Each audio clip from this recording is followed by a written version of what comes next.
national grassroots organization of over 500,000 people. I'm based in DC, but I grew up in Williamsport across the state. And we fight, like we said earlier, for lower taxes, less government, and more freedom. Joining an organization like this is one way that you can start to fight back.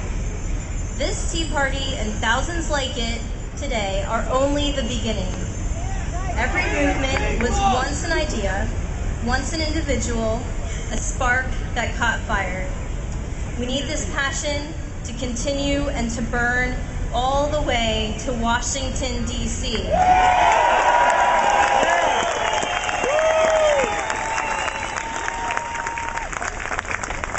Yesterday, we announced that we are organizing a rally on September 12th, 9/12, and I hope that you all join us there. Please check out 912dc.com, freedomworks.org, and let's keep this going.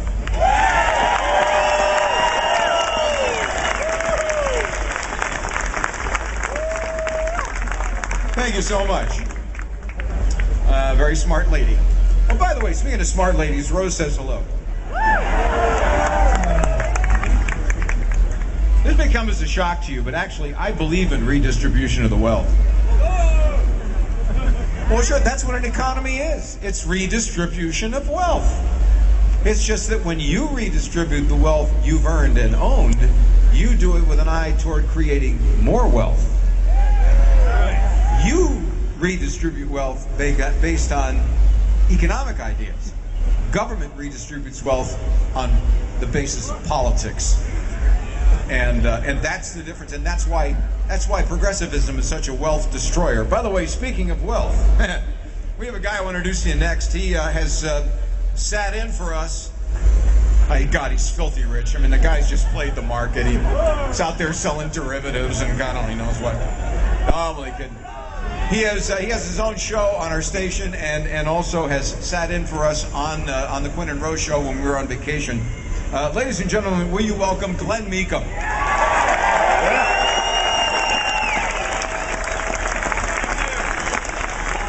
Boy, it's great to be here. What an amazing crowd. I can't even believe it. We're here at this Pittsburgh Tax Day Tea Party to say to the left-wing agenda of President Obama and his allies that they must be stopped.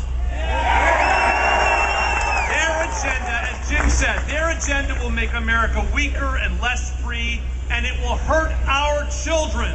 We're calling on the Democratic Party leaders who control Congress and the White House to end the mortgaging of our children's future and give liberty a chance. In less than 100 days, President Obama and the Democrats have passed an $800 billion stimulus package that destroyed success. That stimulus package had a huge hidden thing in it. It destroyed the successful bipartisan welfare reform law and expanded government programs. Obama's chief of staff in the White House, Rahm Emanuel, said,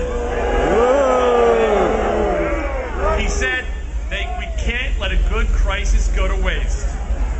This wasn't about stimulus. This was about government power. No. Was this good for America? No. Was this good for our children? No. Liberals, progressives, socialists, the left wing, whatever you want to call them, they make it all sound good, don't they? They make it, this is the tragedy of this last election. They make it all sound good, especially to young people, to our young people.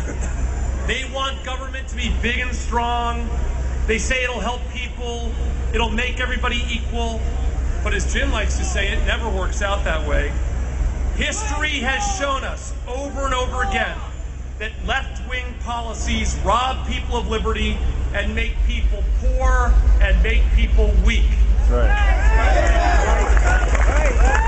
The left does not do good, the left wants power. Repeat after me. The left does not do good. The left wants power. Obama and the Democrats are passing a $3.6 trillion budget for 2010. increases our annual deficit to over $1.2 trillion, and they passed a budget blueprint which will bring the federal government's discretionary spending over the coming years. It'll increase it by over $1 trillion. They're decreasing our defense spending. And despite all this spending, they haven't even touched our huge problems with Social Security or Medicare. That's right. What is all this spending for? Do you know? I don't know. I don't know what it's all for. Buying power. Will all this government spending and intervention help America? Will it help us? Will it help our children? The left does not do good. The left wants power. They passed a $400 billion addition to the 2009 budget, which contains 9,000 earmarks. In his speech before Congress in February, President Obama said there would be no earmarks in this bill. He said there'd be no earmarks. 1 week later, he was defending 9,000 earmarks. 9,000. Is that honesty? Is that change? Can we count on this? Our federal, state, local government is building a $600 million tunnel right here in Pittsburgh. And we all know we don't need it. We all know in Pittsburgh it's a waste of our money, of our taxpayers' money. The return on that investment will be zero. Negative. But every city and state has something like our tunnel. Everyone has it. This is one big reason why you need to keep your money and spend and invest your money the way you want to, because government doesn't know how to spend money. John Maynard Keynes was wrong. Not all demand is equal. Let me tell you about just one of the 9,000 earmarks. Just one of them. The Democratic Party Senate Majority Leader Harry Reid slipped a $9 billion earmark into the budget to do preliminary work on the high-speed rail line from Los Angeles to Las Vegas. Now, I want to tell you something. I used to be an officer in the United States Army.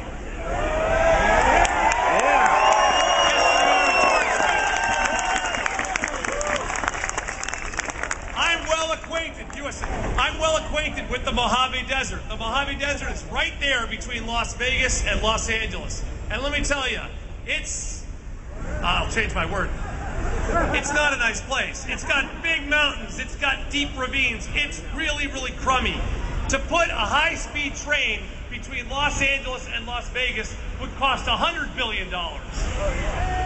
And why would we ever do that? You can take both airports have good weather all the time. You can take a flight for $39 between the two cities. That's right. Only an idiot would make that investment. That's Harry Reid. But the left does not do good. The left wants power. The government has bailed out and taken control of the American banking, insurance, and auto industries. Our president just fired the CEO of General Motors. Now, the guy did deserve to be fired, but the president shouldn't have fired him.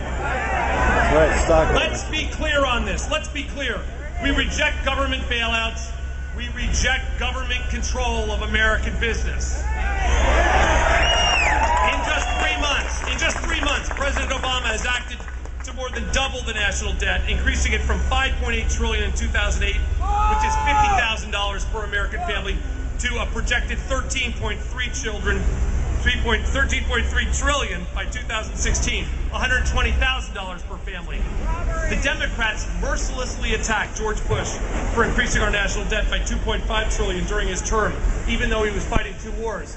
Now, in less than 100 days, Barack Obama has increased our national debt by $7.5 trillion. Right. And the same Democrats who regaled George Bush are cheering.